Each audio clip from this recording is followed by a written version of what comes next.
Hello everyone. First of all, I'd like to introduce myself. My name is Intan Amira and this is my partner Hadda Almalita. Today we will talk about our findings in the Convent of Christ in Tomar, Portugal. Convent of Christ is originally designed as a monument symbolizing the Reconquest. The Convent of the Knights Templar of Tomar transferred in 1344 to the Knights of the Order of Christ, came to symbolize just the opposite during the Manueline period, the opening up of Portugal to other civilizations according to UNESCO. The city of Tomar is located in the center of Portugal, is dominated to its west by the vast monumental complex of the Convent of Christ as it stands at the top of a hill. It's a main feature of the city's identity, the unity of which has been preserved. The convent is surrounded by the walls of the castle of Tomar.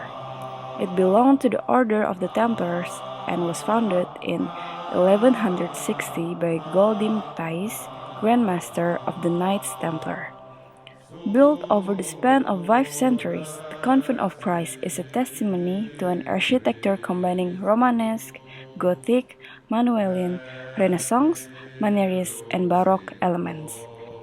The convent centerpiece is its 12th century rotunda, oratory of the Templars influenced by Jerusalem's Holy Sepulchre rotunda. It was built by the first great master of the Templars, Goldim Thais, and was based on a polygonal ground plan of 16 bays including an octagonal choir with ambulatory. This is one of the typical rotundas of Templar architecture, of which few examples are still extant in Europe. In 1356, the convent became the home of the Order of Christ in Portugal, and the rotunda's decoration reflects of the order's wealth.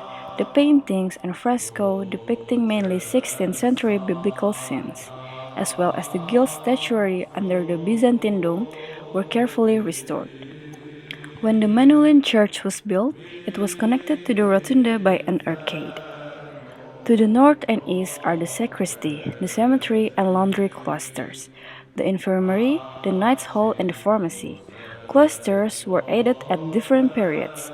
That of the cemetery, constructed to the northeast of the rotunda, circa 1430 by Infant Don Enrique, employed pointed arch of a sober, elegant Gothic style. Manueline influence was, as elsewhere, decisive and compelling.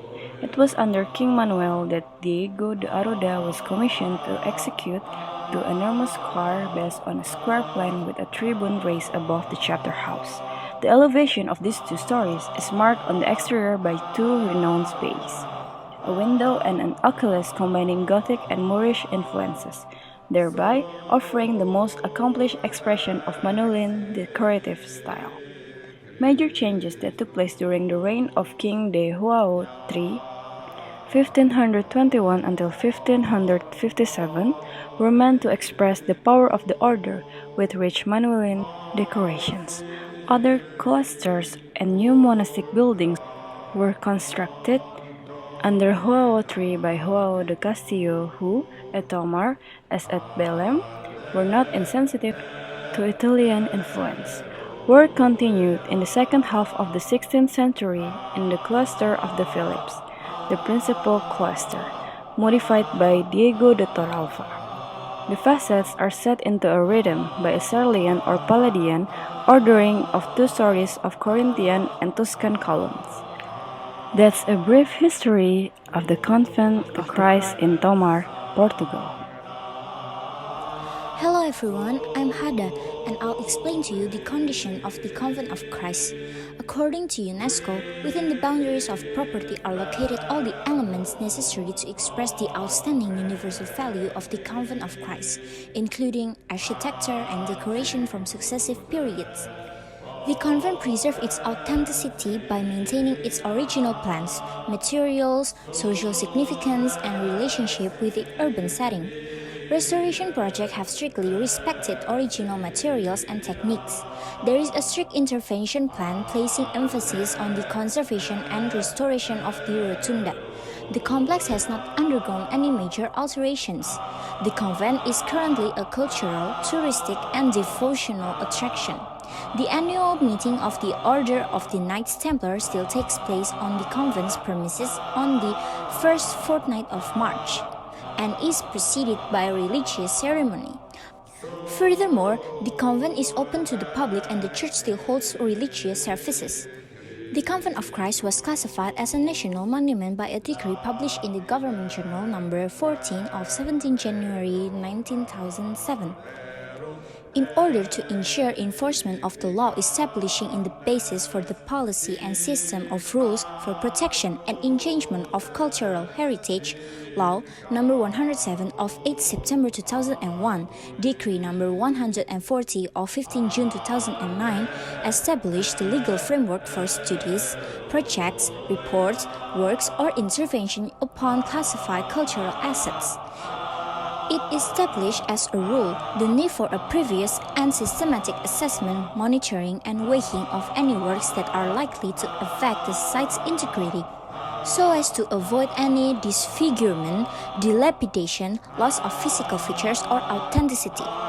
This is ensured by appropriate and strict planning by qualified staff of any techniques, methodologies, and resources to be used for the implementation of works on cultural properties. Similarly, according to Decree No. 309 of 23 October 2009, buffer zones are considered special protection zones, benefiting from adequate restriction for the protection and enhancement of cultural properties. To preserve the authenticity and integrity of the whole monumental complex within a work plan involving the local community is the key management goal. It also takes into account UNESCO's recommendation in the State of Conservation Report from 1990, namely roofing repairs so that there is no water dripping on the facades. All the interventions that have been implemented or are foreseen comply with current legislation as well as with strict technical and scientific criteria. There is a special focus on the treatment and rehabilitation of the areas surrounding the monument, as these works will be ensured by local organizations involving both the municipality and the local community. There is controlled reconversion of some the areas of the convent for cultural, educational, scientific, and social uses. Management of this complex is ensured by the decentralized services of the Directorate General for Cultural Heritage or DGPC, the Central Administration Department responsible for cultural heritage. Conservation, enhancement, and safeguarding measures are ensured by the DGPC that is responsible for drawing up annual programming and implementing it so as to secure the future of the monument. Thank you.